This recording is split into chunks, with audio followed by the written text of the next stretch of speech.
Hello everyone, this is Pal Ponder on Weather. In this update, we've got big swings in the jet stream, bringing very large hail and up to hurricane force wind gusts with some record low temperatures this morning and plenty of heat building throughout the week as we'll walk you through the next 7 days. Welcome back everyone. Happy Father's Day out there to all the dads. I'm actually a dad myself. I've got 2 teenage boys, so I'll be relaxing after this video update, but I wanted to delve into the details this morning and take you through the next 7 days. We've got some pretty significant events gonna be unfolding, so let's get right to it and take a look at the North American view this morning. And we've got some pretty large dips in the jet stream, bringing all these kind of extreme swings in temperatures this morning. We've got a dominating ridge of high pressure over much of the central US, but we've got 2 pretty significant dips in the jet stream into the northwest, as well as another one into the northeast towards the Ohio Valley. But in the central plains, we've got record high temperatures, locked and loaded over much of the central plains. But with this massive dip in the jet stream, that's actually going to set the stage for more severe weather as we get into late this afternoon and to the early evening time frame. But let's take a look at some of those record low temperatures this morning. And man, we've got all those dots here in the bottom right hand corner of the screen. Those are near daily record lows, if not breaking some daily record lows, and good chunk of the Ohio Valley all the way up here and into the portions of the Northeast. And there's even some spots out here off the West Coast of actually even Southern California got in the action this morning with near daily record lows for them. But it's been a cool, crisp, chilly morning for your Father's Day morning as you wake up. But in the middle of the country, it's completely opposite, with that ridge of high pressure lifting well to the north. And we've got those heat advisories setting up over Nebraska, over the Dakotas again. Now we're talking excessive heat warnings even building into the Dakotas, into Minnesota. But we've been talking about the monsoon flow coming back for a while, and it has come back in a big way, and it's setting up over portions of New Mexico today, and they are going to be getting too much and too fast. So they do have some flash flood watches out here into New Mexico, and I think that is just going to build throughout the week. But we also have some couple of heat advisories down here off the coast of and portions of Texas and Louisiana, where Houston actually could hit triple-digit temperatures this afternoon. But here's the setup that as we go throughout the afternoon. I feel on the northwest side of this ridge, we're going to have some pretty increased instability and a lot of lift up in the atmosphere. And we could be looking at some pretty significant, massive hail falling into portions of Montana, getting into the Dakotas, back here into Wyoming. And it doesn't stop at the border. We're talking into Canada. They're going to be getting some of that hail, that very large hail in Saskatchewan later on this afternoon into the early evening time frame. But not only the hail they're going to be dealing with, but pretty significant winds as well. And some of these winds could be upwards to 75 miles an hour, is definitely not out of the question. So I think things will really start to bubble up towards the heat of the afternoon and really start to intensify towards dinner time, getting into the late evening time frame up here into portions of Montana, getting into the Dakotas, and it swings all the way up into Canada, where we do have some severe storms into portions of Florida today as well. But let's take a look about 4 o'clock, right? So we've got a great monsoonal flow coming off the Pacific. We've got several storms out here in the open waters of the Pacific. That's feeding the moisture. We got the winds traversing northward, and we've got numerous showers breaking out, and that's why they've got those flash flood watches out here into portions of New Mexico and getting into Colorado, getting into Wyoming. And then once we get to Montana, I think that's when we're going to be looking at more severe storms really starting to unfold, where it's just the complete opposite out here in Maine, where they've got actually a chilly rain. In fact, Caribou might not even make it up to 50 degrees today for a high temperature, folks. That's some chilly stuff, even for them up there, up into Caribou, as those temperatures really aren't going to expect to go anywhere. I think even Boston's like 64 degrees today. So fairly cool, crisp day up there in the Northeast, but we've got some sea breeze action along the coast here into Florida, where they're going to be getting some spotty afternoon showers. And along the coast here, we could be looking at some sea breeze stuff just in the heat of the day. Like I mentioned, it could actually get up to 100 degrees out here in portions of Houston. So during those daytime bubblers, we do have a little bit what they call an easterly wave that comes through. Very subtle, very sporadic, but don't be surprised if you live in East Texas, if you live in North Texas, if you see just a very small isolated pop-up thunderstorm this afternoon, because that definitely could unfold. We got one last shot before that ridge of high pressure sinks in and just dominates for much of next week, and it's just going to be next to impossible to wring out any precipitation down there. But what's that blue? What is that blue stuff? That's actually snow, guys. We're still adding to those totals for snow. In fact, you still add to those totals through June 30th for this year's snowfall totals, and then it resets for July 1st. So whatever happens to fall in the higher elevations between now and the end of the month, that will actually go towards this year's snow totals. So they're still adding to those totals, and it's still snowing. It snowed in Mount Washington, New Hampshire, but it's also snowing in portions of Idaho and even in Montana, of course, the higher elevations. But it's still, it's still snowing up there with it being so chilly with those massive dips in the jet stream. But as we get towards 10, 11 o'clock, there's the setup with the radar depiction. Still, you got that steady flow of precipitation into much of New Mexico, much of Colorado. That'll actually swing over portions of western Nebraska now, get it into the Dakotas. And like I said, some of these could be pretty large hail producers and damaging winds, and it goes all the way up into Canada. So definitely be on high alert.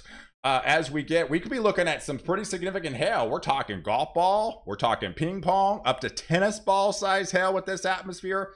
Even some 3-inch hailstones can't be ruled out today up here. So you definitely got to be on high alert. Even into Canada, I'm expecting those bigger hailstones and some pretty significant wind gusts as we get deeper into the afternoon. So that 4 o'clock to 10, 11 o'clock time frame is going to be crucial. You're going to have to be paying high alert to the weather as we get deeper into the afternoon.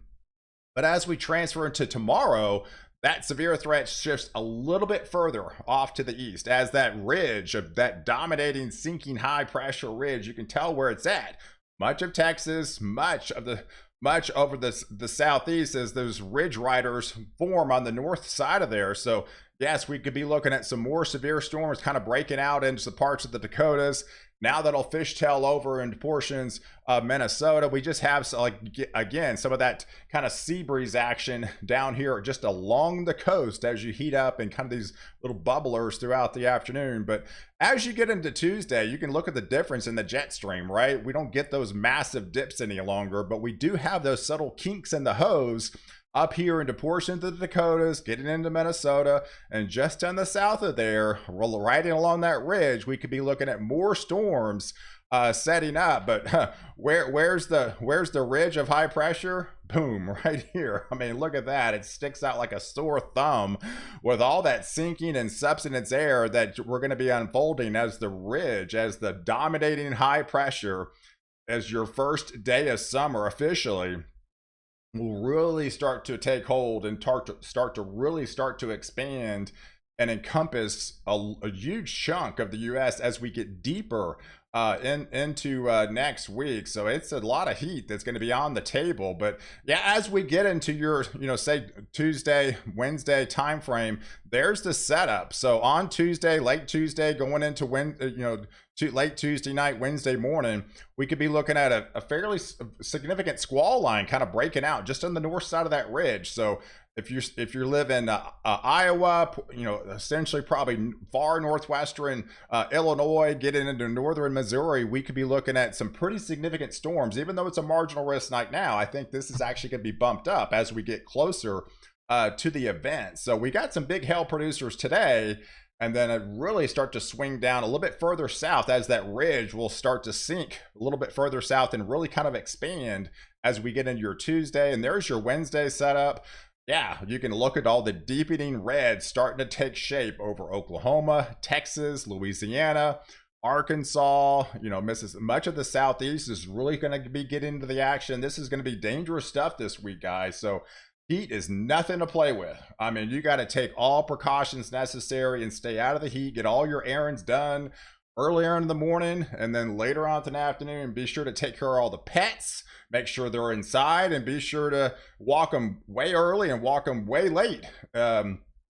With all that heat on the asphalt. So just take extra precautions this week ahead, because things get turned serious quickly. Anything left in the car, anything like that. So you just got to be really aware of your surroundings, what's happening, because the heat is definitely nothing to play with, and it can creep up on you. And stay hydrated quickly, and you can get really succumb to all the heat related stuff that may be unfolding later on this week. So here's the setup by Thursday. So if you hadn't already, smash the like button if you do like this video, and hit the subscribe button as well if you do like detailed weather breakdowns. But yeah, the setup on the jet stream, you can see we don't have those big swings anymore, right? This is a big difference from what it looks like today and what it's going to look like by Thursday, because you have what they call more of a kind of a zonal flow really starting to take shape, right? So you got all the more instability air, more your cooler type conditions kind of well to the north.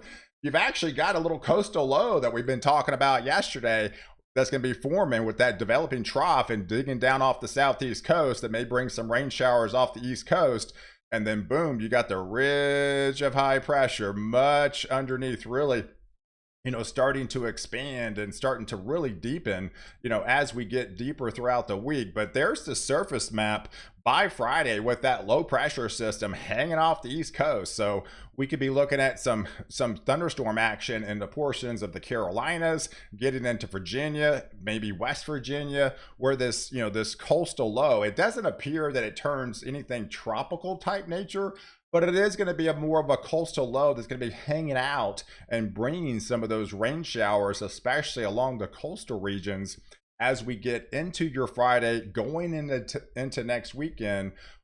But the ridge of high pressure going to be sinking much over the central plains by the time we get into Friday.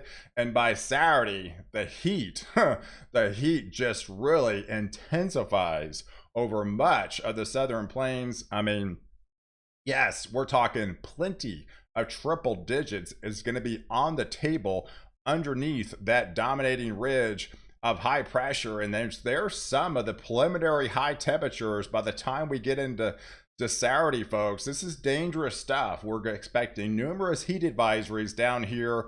The National Weather Service is going for 105 on Saturday now. They keep bumping it up. Here's the latest European guidance. I mean, it's been pretty consistent, guys. I mean, this is some dangerous stuff.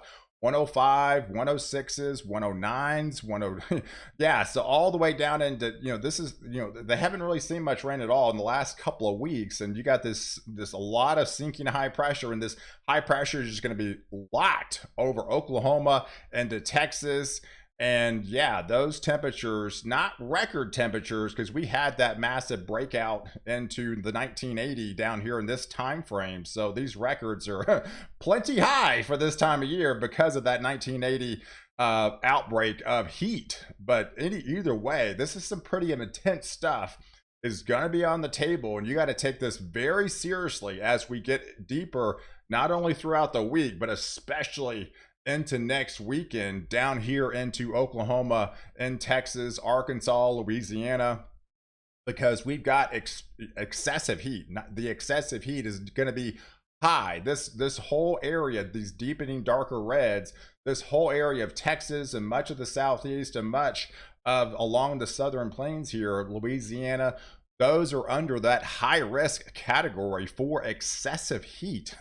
Going into much of next week, but especially as we get into next weekend, as that dominating ridge of high pressure will be setting up shop and just really kind of expanding as we get deeper into next week. And it doesn't end there, folks. I mean, it just does not end there. It's hard to break down the ridge once it starts. We've got summer starting, and by the time we get into next weekend, even beyond, this is Sunday next weekend and beyond, even the following week, we still got, these are already hot temperatures. I mean, your average high down here in Dallas by then is 94, 95 degrees, and you're talking well above that, right? So that ridge of high pressure, once it gets over your head, it's just not going to go anywhere anytime soon with the monsoon flow still really prevalent, and that's bringing those below average temperatures for the desert Southwest, and bringing all the above average rains for them. So it's starting in New Mexico,